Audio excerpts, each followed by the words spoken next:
अस्सलाम वालेकुम, good morning everyone. कैसे हैं आप सब लोग? उम्मीद करता हूँ बहुत ही अच्छे होंगे। आज बेसिकली संडे है और Sunday is something like fun day, और इसके अंदर बेसिकली इंसान जो है वो अपनी फैमिली को टाइम देता है।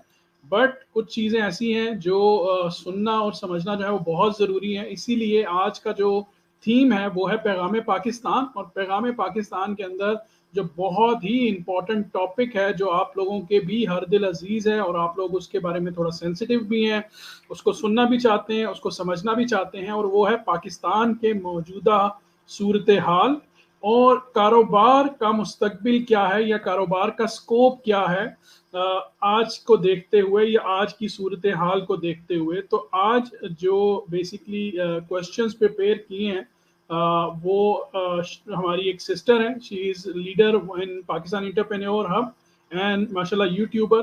सो आप उनको देखते रहते हैं। Let's welcome sister Saima Arshad. जी अस्सलाम वालेकुम सर एंड अस्सलाम वालेकुम everyone.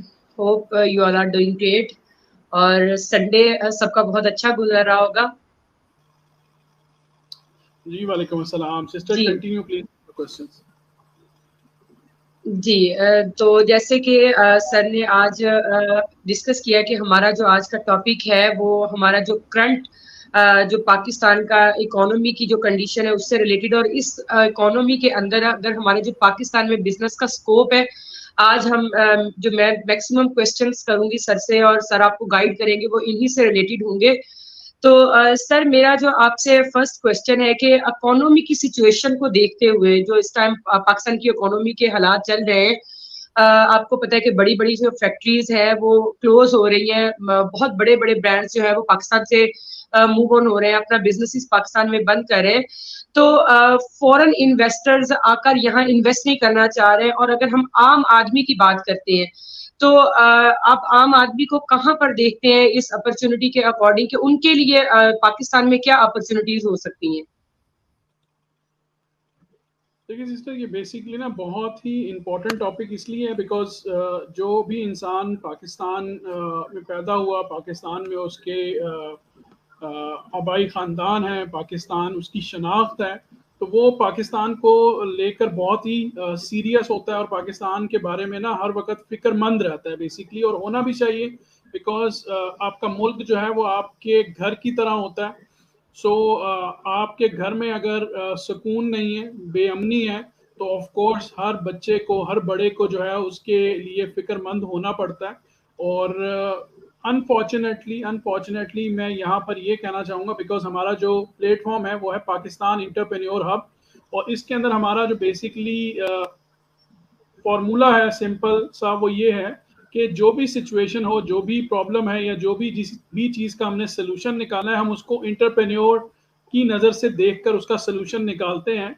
So my personal believe and हम सबका as a Pakistani, as a मुसलमान, जो सबसे बड़ा बिलीव है वो ये है कि कुरान पाक में अल्लाह पाक कहता है कमी पेशी हो तो अल्लाह पाक माफ़ करें, इन्ना माल उसरे युसरा, यानी कि हर मुश्किल के साथ आसानी है। सो इम्पॉर्टेंट चीज़ समझने वाली ये है कि अगर पाकिस्तान के अंदर मुश्किल हालात हैं, तो इसमें देखने वाली चीज़ ये है कि इसके अंदर बहुत सारी अपॉर्चुनिटीज़ भी हैं, इसके अंदर बहुत सारे पोटेंशियल भी है जो हमें देखना चाहिए। यहाँ पर एक चीज़ मैं कहना चाहूँगा कि अनफॉर्चुनेटली हम लोग इतने लकी नहीं रहे पिछले 75 ईयर्स के अंदर कि हमें जो हमारे बड़े हैं, बड़ों से मुराद मैं ले रहा हूँ कि वो लोग जो बेसिकली डिसीजन मेकर हैं, या जो लोग बेसिकली मुल्क की बागडोर संभालते हैं, उनका जो माइंड सेट है ना, वो मुझे कहीं ना कहीं फिक्स माइंड सेट नजर आता है। अच्छा, फिक्स माइंडसेट मैं क्यों कह रहा हूँ, वो इसलिए कह रहा हूँ कि उनका जब भी वो एक सीट के ऊपर, एक कुर्सी के ऊपर आते हैं, कोई भी हो, and they just see for short term goals, ठीक है। उनमें से किसी का भी अभी तक 75 ईयर्स के अंदर ऐसा विजन नहीं था, ऐसी चीज नहीं थी कि वो ये देख सकें कि आने वाले 20 सालों में, 25 सालों की प्लानिंग की जा सके, आने वाली जनरेशन को कोई पुश दी जा सके, कुछ उनके लिए सिनेरियो क्रिएट किया जा सके। ऐसा नहीं है कि बाकी जगह में दुनिया के अंदर ऐसे हालात नहीं होते या प्रॉब्लम्स नहीं आती, दुनिया में हर जगह पर अच्छे बुरे हालात आते रहते हैं, लेकिन वहां पर एक चीज होती है, जो उनकी इकोनॉमी सिचुएशन है